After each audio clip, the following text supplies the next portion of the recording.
अस्सलाम वालेकुम स्टूडेंट्स, क्या हाल चाल है भाई। पेपर ख़त्म हो गए और अब जो है वो सारे लोग जो है वो यूनिवर्सिटीज़ के पीछे पड़े हुए हैं और अब दिल की धड़कनें भी तेज़ होना शुरू हो चुकी, क्योंकि टाइम आहिस्ता आहिस्ता कम होता जा रहा है। अब परेशानी ये है कि भाई हो सकता है बास को टाइम मिल गया, बास को किसी वजह से टाइम नहीं मिला। अब क्या किया जाए, तो छाजाओ ने क्या किया है कि आपके लिए एक 20 डेज़ प्लान जो है वो बनाया है। मुख्तलिफ सब्जेक्ट का, सारे सब्जेक्ट है, जैसे नस में हमारे पास आते हैं। इतना तो सबको ही पता होगा कि जी मैथ्स हमारे पास जो टेस्ट होता है उसका वेटेज 40% होता है ओवरऑल टेस्ट का। दूसरे नंबर पर हमारे पास फिज़िक्स होती है जिसका वेटेज 30% है, मजाक नहीं है। अगर आप इन दोनों को ही देख लें तो 70% ये बनता है। फिर केमिस्ट्री हमारे पास सामने चली आती है कि जिसका वेटेज हमारे पास 15%। फिर इंग्लिश हमारे पास जो है वो 10% वेटेज देता है। और आखिरी हमारे पास होता है आईक्यू, जिसका सिर्फ 5% है। लेकिन सिर्फ का मतलब ये नहीं कि जी उस पर तवज्जो नहीं देनी। आईक्यू है, बहरहाल मार्क्स, एक एक मार्क्स बहुत इंपॉर्टेंट है, क्योंकि अब जो है वो फ्यूचर दाव पे लगा हुआ है। सिर्फ ये नहीं दिखाना कि जी किसी को फैमिली में कि जी बस हम पास हो गए या हमारा ग्रेड आ गया। अब तो ये साबित करके बताना है कि हमने जितनी मेहनत की 12 सालों में, उसका अब रिज़ल्ट हमें कहाँ मिलता है। अच्छी यूनिवर्सिटी जाना, अच्छी जगह जाना, तो इंशाल्लाह आगे फिर फ्यूचर भी अच्छा लगेगा। तो छाजाओ की एप्लीकेशंस के अंदर आपको मिलेगा 20 डेज़ प्लान। हम फिज़िक्स पे बात करेंगे कि अब 20 दिन रह गया या उससे भी कम रह गया। एक तरीका तो देखो तैयारी का ये है कि भाई ऐसा तो नहीं है कि पढ़ा नहीं, ठीक है, एप्टीट्यूड्स की तैयारी का काम नहीं मिला, लेकिन क्या हमने रिज़ल्ट पेपर नहीं दिया? और पेपर दिया तो कुछ तो सवालात पढ़े, कुछ चैप्टर्स पढ़े, फर्स्ट ईयर में भी पढ़े, सेकेंड ईयर में भी पढ़े, मैट्रिक में भी पढ़े, तो कुछ चीज़ें तो याद भी होंगी। तो एक काम तो ये करो कि जी ओवर थिंकिंग करना ख़त्म करो और ये सोचो कि जी कौन से चैप्टर हमारे पास ज़्यादा हमारे लिए फ़ायदेमंद हैं, चाहे वो फिज़िक्स हो या केमिस्ट्री हो या इंग्लिश हो, कोई भी हो। उसको तो जब आता है तो ठीक है। और सर उसको याद वाद नहीं करना, एमसीक्यूज़ याद नहीं होते। आप कोई भी टॉपिक पढ़ो जो आपको आता है, उसके पॉइंट बना लो, क्योंकि टाइम अब कम है, क्लासेस हमारे पास टाइम नहीं बनती। मेरे ख्याल में अब 20 डेज़ में हम क्या करेंगे? और क्या सिर्फ हम फिज़िक्स पढ़ें? भाई मैथ्स भी तो है, इंग्लिश भी तो है, केमिस्ट्री भी है। तो अब प्लान क्या 24 घंटे पढ़ते रहेंगे? तो ये भी एक इशू आता है। तो अब अगर किसी वजह से भी हमारा टाइम नहीं है तो अब हम क्या करेंगे? अब मिसाल के तौर पर अगर मैं 20 डेज़ को प्लान को लेता हूँ, अब देखिए ये प्लान हमने अपने हिसाब से बताया, किसको कौन सा चैप्टर ज़्यादा अच्छा है वो उसको आगे पीछे कर सकता है। कोशिश शाहजहाँ वालों ने ये भी की है कि आपको टाइम ड्यूरेशन भी बता दिया गया। कहने को तो ये 20 डेज़ प्लान है, लेकिन अगर आप इसको आवर्स में डिवाइड करेंगे तो इन जनरल 35 आवर्स में आपका काम कंप्लीट, यानी तकरीबन 1.5 दिन।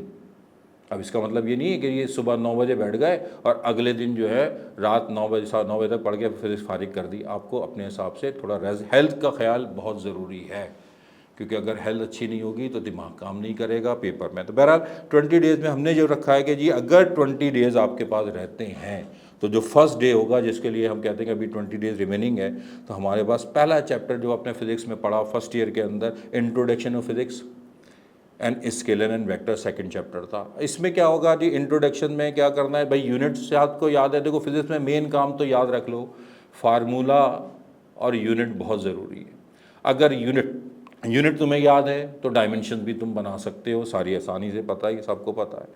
अब वेक्टर स्केलर के अंदर क्या करें, डेफिनेशन बेसिक सबको पता है, स्केलर क्या होता है, वेक्टर क्या होता है। तो मेन काम अब अगर टाइम कम है तो addition of vector, scalar product and vector product, इसकी बेसिक कॉन्सेप्ट बिल्कुल है। पॉइंट बना लो, ज़रूरी नहीं है कि हर सवाल एमसीक्यूज़ में जो है वो न्यूमेरिकल होगा, कैलकुलेशन होगी, थ्योरेटिकल भी तो हो सकता है।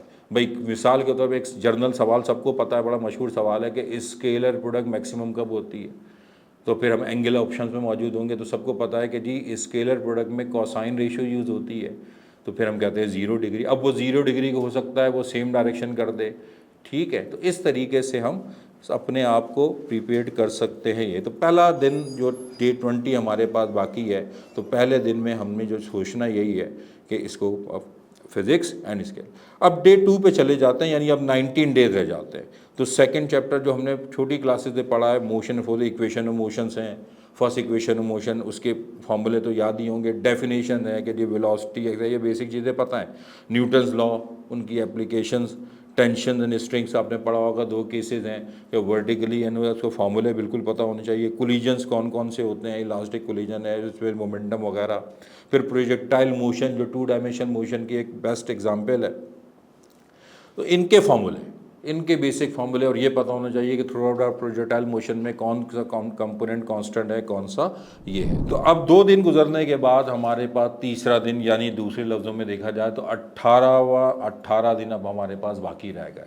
तो अब हमारे पास नेक्स्ट हमने रखा हुआ है सर्कुलर मोशन एंड ग्रेविटेशन। बहुत सारी चीज़ें आपको पता होगी सर्कुलर मोशन में, तो रिलेशन है लीनियर एंड एंगुलर वेलोसिटी का, centripetal force, centrifugal force, artificial gravity. उसमें भी ये भी हो सकता है कि कुछ चैप्टर आगे पीछे हो जाए या कुछ टॉपिक्स आगे पीछे हो जाए, तो कोई मसला नहीं, आम तौर पर ग्रेविटेशन से ही लिंक होता है, इसलिए ये काम किया गया कि ये काम आसानी से आपका एक रिदम बन जाए, एक स्मूथनेस हो जाए। वेरिएशन जी के डेप्थ के साथ क्या होता है, ठीक है ना, मैक्सिमम वैल्यू कहाँ होती है, सरफेस ऑफ द अर्थ पर होती है, डेप्थ पे कितनी होती है, हाइट अगर बढ़ जाए तो क्या होगा। फिर डे 4 यानी डे 17 पे वर्क पावर एनर्जी, बड़ी मशहूर हमारे पास प्रोसेस है पावर का, वर्क का, बड़ा इंपॉर्टेंट फैक्टर है ये पेपर के अंदर भी, इस पर भी हम ये काम कर सकते हैं।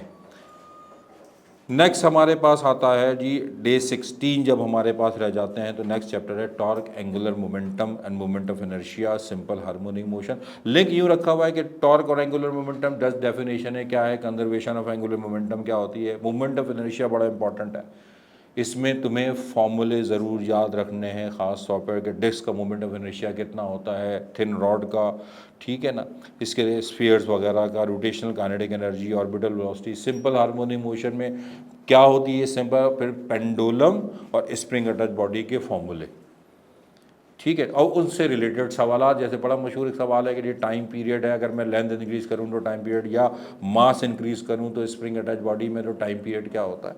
इस किस्म का भी सोचना है, सिर्फ फॉर्मूले रटने नहीं है, थोड़ा सा कॉन्सेप्ट लेना है, तो ये 2 घंटे आराम से हो जाते हैं, कोई बहुत बड़ा, और हो सकता है उससे कम टाइम लगे, कोई इस तरह ज़्यादा ये नहीं कि हम याद करने बैठे हुए हैं या MCQs की बुक ले ली और रट्टे मार रहे हैं कि इसका 20 का सी, इससे कोई फ़ायदा नहीं होने वाला।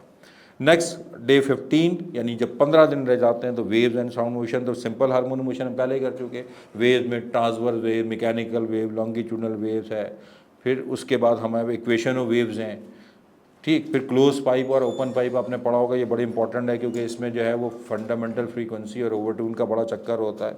फिर साउंड की बात करते थे हैं कि intensity of sound, intensity level, pitch, ये सब क्या चीज़ है, डॉपलर इफेक्ट क्या होता है, लाउडनेस, ये सब हमें दिमाग, इनकी डेफिनेशन भी रखनी है, डॉपलर इफेक्ट के केसेस भी ध्यान में रखने हैं, किसी भी केसेस से कोई न्यूमेरिकल भी आ सकता है और कोई सवाल भी आ सकता है। नेक्स्ट हमारे पास अगर चलते हैं तो नेक्स्ट हमारे पास डे 14 अगर रह जाता है तो आखिरी के जो चैप्टर है हमारे पास फिजिकल ऑप्टिक्स है, यानी आप उसमें वेव फ्रंट वगैरह, नेचर ऑफ लाइट भी कहा जाता है, वेव फ्रंट्स हैं, interference of light, young experiment है। अब यंग एक्सपेरिमेंट का फॉर्मूला बड़ा इंपॉर्टेंट है, फ्रिंग स्पेस का फॉर्मूला मौजूद है कि डिस्टेंस का वेरिएशन से क्या होगा, फिर डायफ्रेक्शन ऑफ लाइट्स है, Michael interference formula, simple compound microscope, reflection, refraction, total internal reflection, basic चीज़ें हैं। फिर नेक्स्ट हमारे पास जो है 13 डेज़ में फ्लूइड डायनेमिक्स, फिर हीट है। फ्लूइड डायनेमिक्स में बर्नौली बड़ा इंपॉर्टेंट है, ड्रैग फोर्स का फॉर्मूला, टर्मिनल वेलोसिटी है, ठीक है। फिर अब जब हीट है तो हीट में अभी फ़िलहाल टेम्परेचर और kinetic molecular theory, CP CV, ये सब क्या है, कांस्टेंट प्रेशर पे क्या हो रहा है, कांस्टेंट वॉल्यूम पे क्या हो रहा है, ये आता है। फिर नेक्स्ट हमारे पास है जब 12 डेज़ रह जाते हैं तो हम चैप्टर है थर्मोडायनेमिक्स। अब आसानी हो गई है थर्मोडायनेमिक्स में, chapter first law of thermodynamics, second law of thermodynamics, heat engine, इन्हीं एप्लीकेशंस है, उसको देखना है। डे 11 में हमारे पास इलेक्ट्रोस्टैटिक्स है, कूलम्स लॉ मशहूर है, पर छोटी क्लासेस में ही पढ़ा, अभी पढ़ा, उसका वेरिएशन क्या हो सकता है, डिस्टेंस से क्या हो सकता है। गॉसेस लॉ है, electric intensity, electric field, potential, capacitor, series combination, parallel में जोड़ेंगे क्या होगा, उसके MCQs भी आ सकते हैं कि आपको जो है वो इक्विवेलेंट कैपेसिटर निकालने को दे दी जाए। नेक्स्ट उसके बाद जो 10 डेज रह जाते हैं तो करंट इलेक्ट्रिसिटी, करंट बेसिक है, अब बेसिक कंडीशन है, रेजिस्टेंस क्या होता है, किरचॉफ्स के लॉज, रूल्स कौन कौन थे, फर्स्ट रूल्स क्या था, कंजर्वेशन ऑफ चार्जेस था या पोटेंशियल था, ठीक है। रेजिस्टेंस क्या है, पोटेंशियोमीटर, व्हीटस्टोन ब्रिज। फिर अब थोड़ा सा बड़ा चैप्टर है कि हमारे पास कि इलेक्ट्रोमैग्नेटिज्म, इसमें मैग्नेटिक फोर्स और इसके सारे E/M रेशो, गैल्वानोमीटर, टॉर्क, इन सबको जहन में रखना होगा। डे 9 अगर हमारे पास अब आखिरी के जब हमारे पास डेज आ जाते हैं तो इलेक्ट्रोमैग्नेटिक इंडक्शंस है, वो उसी से रिलेटेड है। इलेक्ट्रोमैग्नेटिक म्यूचुअल इंडक्शन, फिर वही ट्रांसफार्मर किसके थ्रू वो काम करता है, म्यूचुअल इंडक्शंस के थ्रू काम करता है। तो ये इस तरीके से थोड़ा सा आप लिंक बनाते जाओगे तो टाइम भी आपका बचेगा। या ऑल्टरनेटिंग करंट में आपको root mean square, peak value कब होती है, पावर फैक्टर क्या होता है, चॉक कॉइल के बारे में भी सवाल आ चुके हैं, ठीक है ना। मॉड्यूलेशन में हमारे पास कौन सा फ्रीक्वेंसी मॉड्यूलेशन है, ये एम्पलीट्यूड मॉड्यूलेशन है, ये कन्वर्सेशन थ्योरेटिकल सवाल बड़ा बन सकता है, बड़ा इंपॉर्टेंट होता है। 6 दिन अगर रह जाते हैं, यानी आखिरी हफ्ता कह लीजिए जाता है, तो फिज़िक्स ऑफ सॉलिड्स। अब ये बेसिकली अब अगर आप इसको थोड़ा सा एक दफ़ा थोड़ा कर लेंगे, सेमीकंडक्टर, सुपर कंडक्टर, इनमें नाम याद होना चाहिए कि जी वो क्यूरी टेम्परेचर क्या होता है, किस तरीके से पता है किसका। जैसे हमारी बुक में अगर आपको देखा हो आयरन का दिया हुआ भी है, तो इन्हें भी जहन में रखना है। इलेक्ट्रॉनिक्स जदीद दौर है, इलेक्ट्रॉनिक्स का दौर है, तो इसमें junction, transistor, op amp, logic gate से सवाल कभी आ जाता है, कभी नहीं आता, लेकिन बहरहाल आपको दिमाग में तो रखना ही होगा।